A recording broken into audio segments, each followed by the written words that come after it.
All right, guys. So let's get started. Those of you who've kind of been in my universe for a while, you know a little bit about Audience Alchemy. This is my monthly event where we teach people how to run events. Sometimes it's about virtual presence, right? How you show up on camera, leverage your audio, your lights. Sometimes it's about the engagement, right? Leveraging polling questions and breakout rooms and all of the things.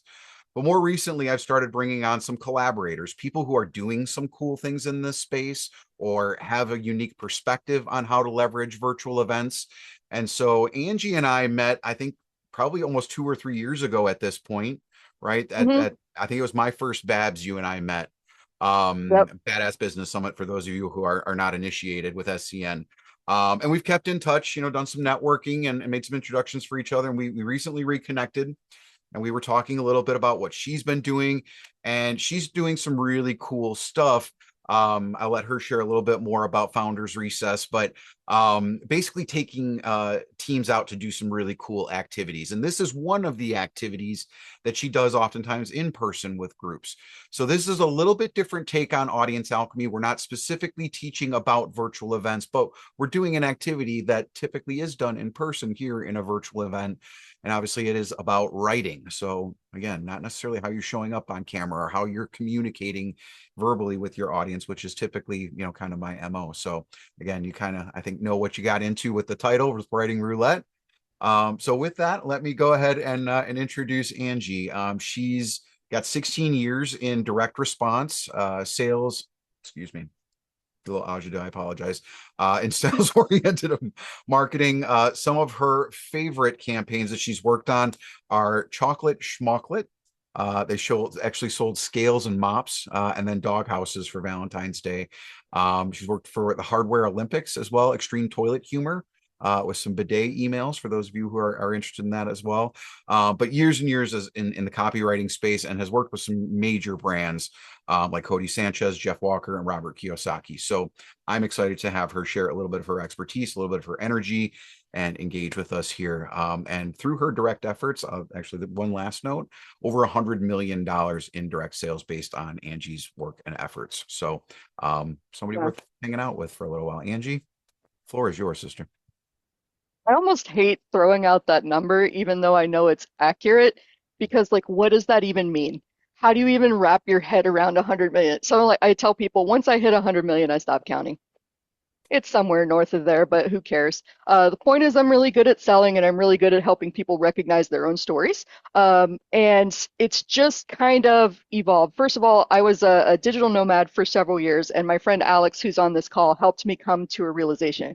We're all working too damn hard. We're grinding away, we're staring at the blinking cursor of doom trying to get stuff done.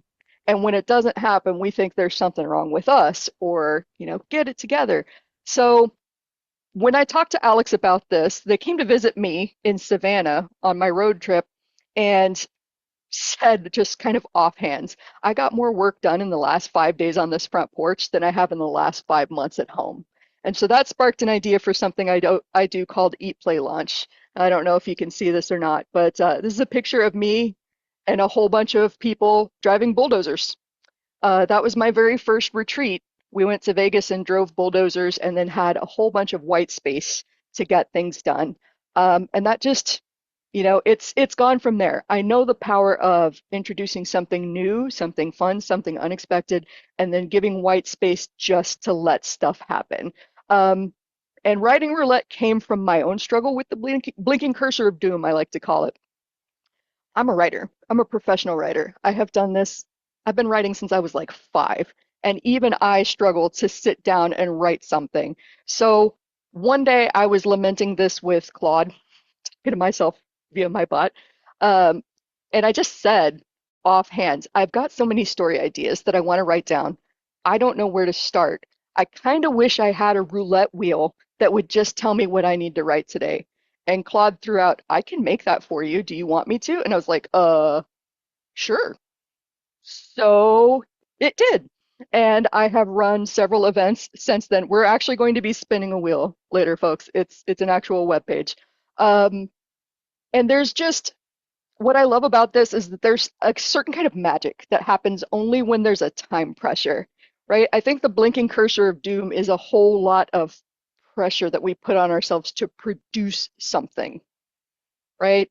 And if we don't produce something, we feel like it's time wasted. So that's why I like to work with business owners because you've already got stories. You've already got all of the things, the content that you could ever need to stand out, but you need a way to capture it. And writing roulette is one of those ways that I like to capture it. Um, so yeah, like Bernie mentioned that I have done campaigns like Chocolate Schmocklet. We actually sold weights, scales, brooms and mops, and dog houses for Valentine's Day. And that was when I worked with a hardware store client, and they insisted we needed a Valentine's Day promo. And I was like, we're a hardware store. What on earth could we have to do with Valentine's Day? So they brought in an orchid with a flower on the pot, very sweet, and then we told them what not to buy, otherwise they would get in trouble. And then they laughed all the way to the store and got their orchids in a pot, which was very fun.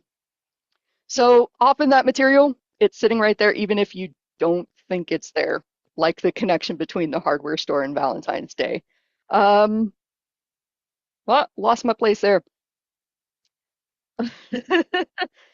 Bear with me, folks. Like I said, I normally do this in person, so I'm kind of keeping myself on my talking points here. But over and over again, I've seen that the best material that the people that I work with, it just never makes it out of their head. They're overthinking it. They've got the voices from the background, the old English teacher telling you that's not grammatically correct. You've got mentors and collaborators who have told you, well, but my guy said that you have to say it like this. And what about the hook? And what about the lead? And what about the call to action? And if you don't have those things, you're failing. Um, and so when you're dealing with that kind of overwhelm, what I have found is really hard for a lot of non-writers is to cut out those voices entirely. A lot of the struggle comes from having your internal writer and your internal editor battling for control. So what you really need is space to play, permission to let it be messy, to see what happens, and that's what we're going to be doing. I call it dumping out the Lego box. We can't make something until we see what we've got and get it all organized. Is that making sense to everybody? All right, so this is going to be messy. Before we start, I want you to have the awareness that that reason that you struggle to write is because you need to make time to get it done. We're all super busy. You got to tune out all the people who are telling you how it should sound, right? How to be professional, how to basically sharpen or dull your edges and sanitize your entire voice.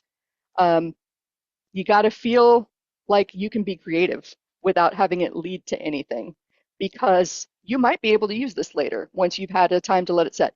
And it might just be getting some of the head trash or the stuff that's taking out room out of your head. And then you can think even more clearly afterwards. So, what we're going to do today is we're going to spin the wheel. Like I said, actual wheel. There's all kinds of prompts. I have no idea what's going to come up. I'm going to write along with everybody as well. And they're vague on purpose. So don't worry about if you see the prompt and you're like, what does that even mean? You get to decide what it means. That's the point. Everybody's going to interpret it in a different way. They're going to have a different thought process come up, and that's where the gold comes out. So you're going to need either a pen and paper or a Word doc of your choice.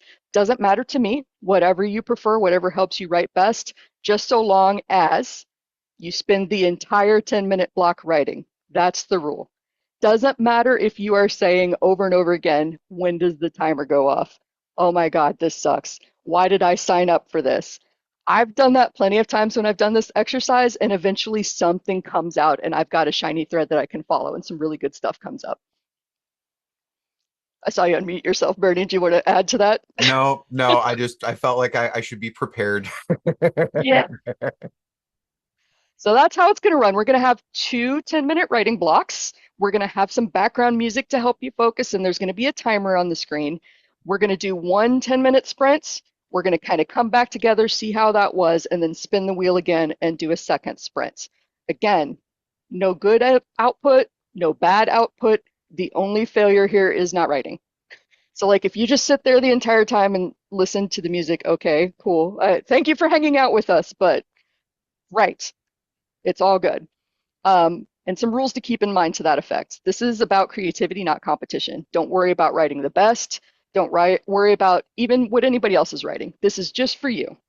Once the music starts, you're in it. Please close all of your tabs, turn off your phone notifications, and make a note that this is not about if you even if you notice a misspelling, don't go back and fix it. Just keep moving forward. We're burning the boats here. We're looking forward, and that's all we're producing. If you hate what you're writing, write about how much you hate it, and don't stop until the timer goes off.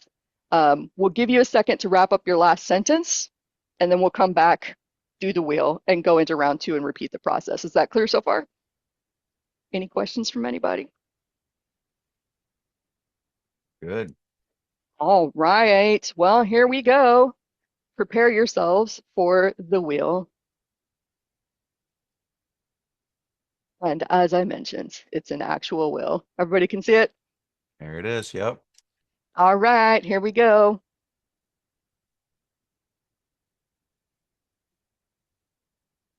Your topic is Oh, something wow. you're a hypocrite about. This should be good. Mm. It should be interesting. All right. So here we go. We're going to bring on a little bit of Mozart for everybody. A little thinking music. All right. See you in 10 minutes. There. All right. So we're back. About 10 minutes of solid writing there, Angie. Take us away. Yep. Awesome. So how was that? Throw it in the chat. Did anything interesting come up for you? We're a pretty small group today, too. So I think we can probably Oh, even have a couple people come off of mute if you are inclined. absolutely. uh After the initial rant about how much I don't understand everybody's obsession with Mozart, it it got I got about 500 words out, which I think might be a new high for me for 10 minutes. I'm not as fast a writer as other people, so that was cool. Also, I did not realize how many things I am a hypocrite about, but I have a lovely list now. Mhm. Thank you for sharing. I appreciate that. And I had kind of the same reaction. And we'll talk a little bit more about what we're going to do with this after we do the second spin.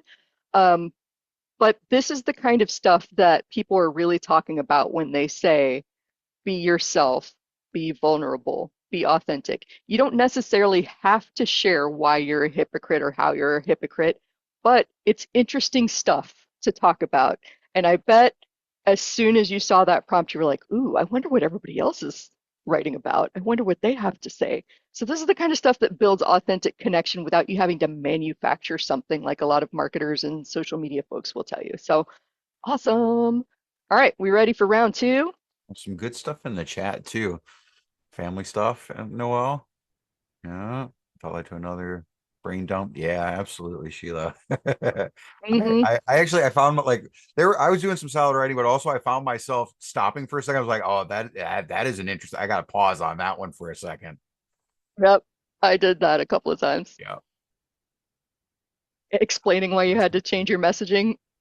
Yeah, Yeah. nice. I like That's that, awesome. Justin. Thank you. Awesome. All right. Any All other right. comments, questions, concerns, angry outbursts? Did that activity piss anybody off in the few minutes? No? All right, cool. All right. Ranting. I had some good ranting. So, all right. Good. Let's see Back to my the timer. wheel. All right, here we go. Ready for round two. Maybe. You got your timer ready? Okay, cool. My timer doesn't really seem to want to play nice, but I'm going to figure it out here. Hang on. You go ahead and spin the wheel. Oh, we're going deep and philosophical today. I'm telling you, in the past, some of these things have been like, who do you want to slap most and why? If you could slap somebody consequence free. But now we're getting the serious stuff. Top three things you want Ooh, to do before you die is the next prompt. nice. All right, here we go. Go.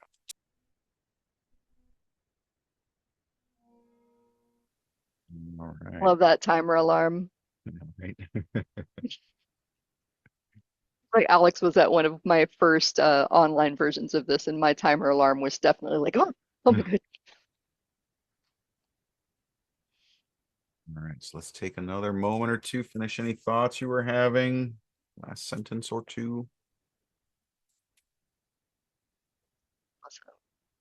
Just seeing the comments. Oh, yes, I'm loving that it's prepped you for some LinkedIn posts, Serena, aka Noel.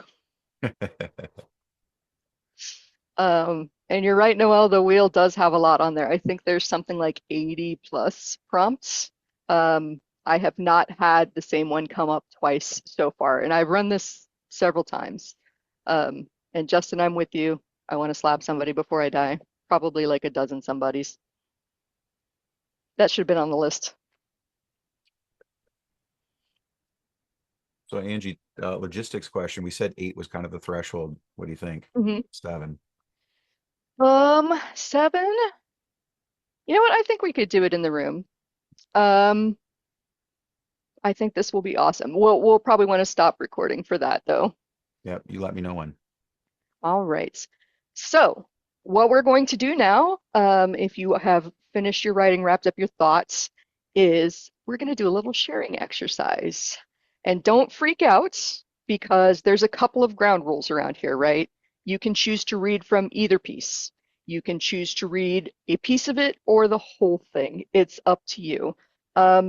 This is not going to be recorded. That's why Bernie and I were talking about that. So don't worry about somebody, taking a clip of this and putting it somewhere where it would be embarrassing. On a related note, what I like to tell people when they come to my events is other people's stories are not your content. Meaning if you hear somebody tell something deep, don't go onto LinkedIn and be like, I was listening to somebody talk about the death of their mom. Like, that's not your story to tell. But you can say that I was at this event and I heard somebody share something really deep and it made me think this. So that's kind of the line here between, sharing other people's stories. And the other reason that we're not recording this is, as we found out with our 2 serious prompts today, sometimes this goes really deep, really fast, especially with 10 minutes to write. So as you're listening to volunteers read, right, we're going to ask for some volunteers and I will read some of mine as well.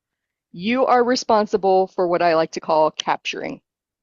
You're going to listen for words and phrases that catch your attention and make you just go, ooh, I like that, right? Or they make you think. And you're going to type them in the chat.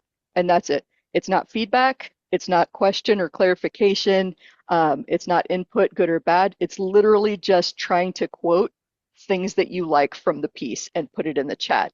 And the reason I encourage that, especially for people that volunteer, is you're literally going to be able to download the chat and see how your writing impacts people, even your raw, rough, unpolished stuff. So people that have come to my writing roulette events in the past really loved this part because they were thinking in their head, oh, this piece is garbage. I don't really like this. But then they challenged themselves to read it.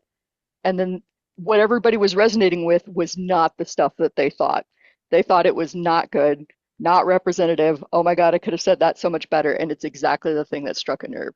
So that's pretty much it. Any questions or clarification before we jump in? Go ahead and pause the record. That did not feel like an hour. Went quick. I would love any I just have feedback, to any say, lessons learned. Go ahead, Noel. yeah, Sorry. it was a great exercise. I think Angie, when you and I talked a gazillion years ago, we talked about writing, and I've been a writer my entire life.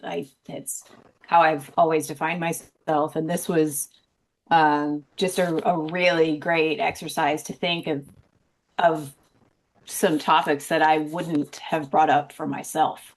So this was fantastic. Thank you. Wow, that's awesome. And I'm thinking about rolling the roulette wheel and just sending that out via email to give you something to write about if you want. So Actually, that might not be a bad idea for a newsletter, like just a weekly prompt. Like, we're rolling the wheel. Here we go. See what people send in. It's awesome. Awesome. All right, I guys. saw you unmute, Serena. Were you about to say something? I was just going to say that this is perfect timing because I couldn't share for both of mine because I tend to get very emotional about what I write. But Thursdays are my day that's my personal, authentic LinkedIn theme. So I'm scrapping what I wrote and I'm picking on one of the topics. And I could probably get through the writing of that LinkedIn without, well, I'll post it and I'll leave so that I don't cry. Yeah, like Alex says, saving for later, not scrapping entirely. Right. Sometimes this stuff has another life somewhere. It's really awesome. Cool. So just a reminder to jump on that free resource. It's just something that you can paste into Claude or GPT or whatever your favorite generative AI is, along with your raw writing, and it will give you 4 clearly distinct, like story ideas, unique perspectives, strong opinions, and a billboard-worthy line or two. And I find that that's always a great spot to start when you don't know what to do with all of this content you just dumped out. All right, guys, we got about 2 minutes left to land the plane here. I want to personally thank you, Angie, for coming in and playing in the sandbox with us today. I really do appreciate you taking the time. It's my honor to have you. For those of you, I didn't do a really good job of saying who I was at the beginning. So for those of you who don't know me, I'm Bernie DeSantis. I'm the owner of Insignia Training Partners. I do virtual events. So if you're looking to do virtual events in the future, need a co-pilot, a little bit extra support, don't hesitate to reach out. I do a 25-minute free virtual session with you if you want to review your content and your delivery. Links in the chat. Secondarily, I am very passionate about suicide prevention and mental health. August 19th, I am doing my quarterly event, Let's Talk About Suicide, because we need to.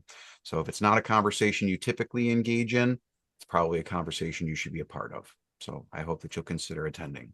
But with that said, please be sure to connect with Angie, connect with me if we're not already connected. And of course, if we can be of support or service to any of you, would love to do so.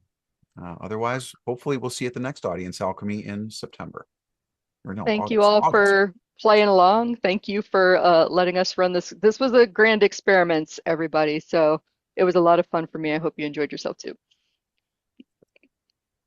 All right, guys. Enjoy the day. Thank you.